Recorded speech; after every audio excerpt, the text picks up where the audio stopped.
Bismillahirrahmanirrahim. Assalamualaikum warahmatullahi wabarakatuh.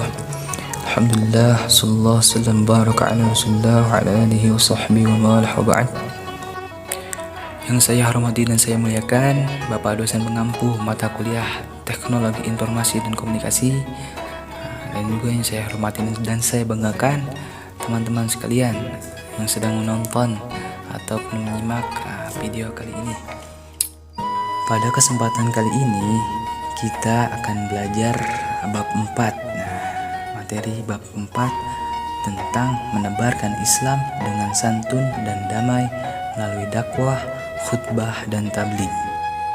Adapun pembahasan pada pembelajaran kali ini, yang pertama tentang dakwah, yang kedua khutbah, dan yang ketiga tabligh.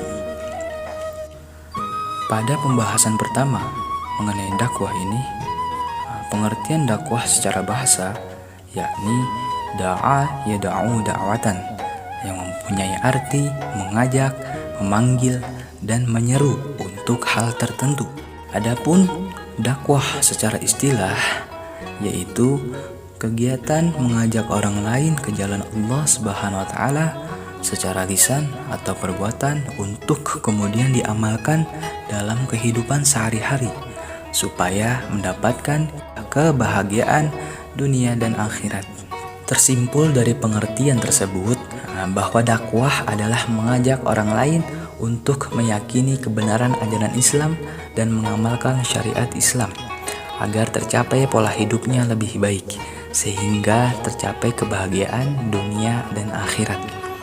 Dakwah tidak hanya berupa tabligh, khutbah, dan majelis taklim ataupun berceramah saja, tetapi dakwah ini cakupannya luas.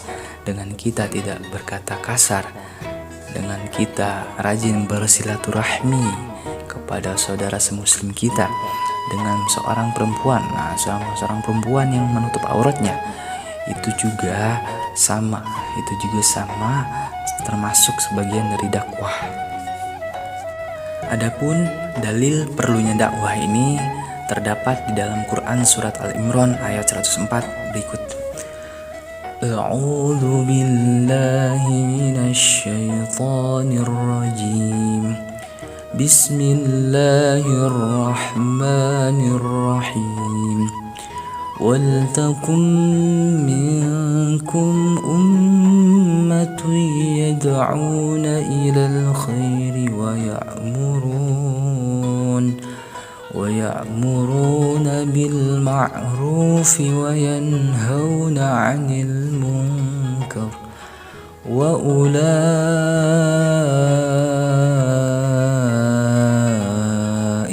humul muflihun. Yang artinya, hendaklah ada di antara kamu segolongan orang yang menyeru kepada kebajikan, menyuruh atau berbuat yang ma'ruf, dan mencegah dari yang mungkar. Mereka itulah orang-orang yang beruntung. Selanjutnya, adab berdakwah. Di sini ada 4. Yang pertama, dakwah dengan cara hikmah, yaitu ucapan yang jelas, tegas, dan sikap yang bijaksana. Yang kedua, dakwah menggunakan cara mau'idhatul hasanah atau nasihat yang baik, yaitu cara-cara persuasif seperti damai dan menenteramkan tanpa kekerasan, dan edukatif atau memberikan pengajaran, i'tibar, dan pelajaran hidup. Yang ketiga, dakwah dengan cara mujadalah, yaitu diskusi atau tukar pikiran yang berjalan secara dinamis dan santun dengan menghargai pendapat orang lain. Dan yang terakhir, dakwah melalui teladan yang baik, atau uswatun hasanah. Masuk kepada pembahasan yang kedua, yaitu tentang khutbah. Khutbah ini secara bahasa, kata khutbah jika berasal dari kata mukhatabah berarti pembicaraan.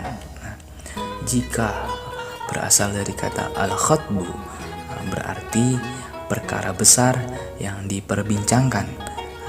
Khutbah juga dapat bermakna memberi peringatan, pembelajaran, atau nasihat dalam kegiatan ibadah.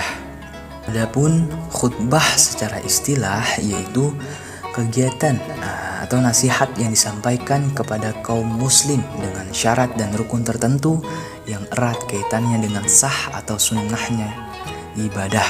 Sedangkan orang yang melakukan khutbah dikenal dengan istilah khatib. Lanjutnya pembahasan yang ketiga, tabligh. Tabligh secara bahasa balighu yuballighu tablighan atau ballagha yuballighu tablighan. Artinya menyampaikan atau memberitahukan pesan atau ceramah secara lisan maupun perkataan. Adapun pengertian tabligh secara istilah yaitu menyampaikan ajaran Islam kepada umat manusia untuk dijadikan pedoman agar memperoleh kebahagiaan dunia dan akhirat. Berdasarkan pengertian tersebut, maka tersimpul bahwa tabligh merupakan bagian dari dakwah. Tetapi tabligh lebih banyak berisi pesan atau ceramah lisan dan perkataan. Sementara dakwah ini cakupannya lebih luas, tidak hanya lisan saja, tetapi dakwah juga termasuk perilaku dalam kehidupan sehari-hari. Adapun dalil mengenai tabligh ini termaktub di dalam Quran surat Al-Ahzab ayat 39. A'udzu billahi minasy syaithanir rajim. Bismillahirrahmanirrahim. الذين يبلغون رسالات الله ويخشونه ولا يخشون أحدا إلا الله وكفى بالله حسيبا, yang artinya yaitu orang-orang yang menyampaikan risalah-risalah Allah dan takut kepadanya serta tidak merasa takut kepada siapapun selain kepada Allah. Cukuplah Allah sebagai pembuat perhitungan. Kemudian ketentuan tabligh. Yang pertama, menggunakan cara yang sopan, lemah lembut, tidak kasar dan tidak merusak. Yang kedua, menggunakan bahasa yang mudah dimengerti, menggunakan bahasa yang mudah dipahami oleh audiens. Dan yang ketiga, mengutamakan musyawarah dan diskusi. Yang keempat, materinya menggunakan rujukan yang kuat, referensinya harus relevan dan jelas sumbernya. Kemudian dilandasi keikhlasan dan kesabaran. Dan yang terakhir, tidak menghasut untuk bermusuhan, tidak mengadu domba, berselisih, merusak dan mencari-cari kesalahan orang lain. Sekian pembelajaran kita pada hari ini, semoga bermanfaat dan juga teman-teman bisa memahami materi-materi yang saya sampaikan. Kurang lebihnya mohon maaf. Hadza minni wa afu minkum. Wassalamualaikum warahmatullahi wabarakatuh. Sampai jumpa.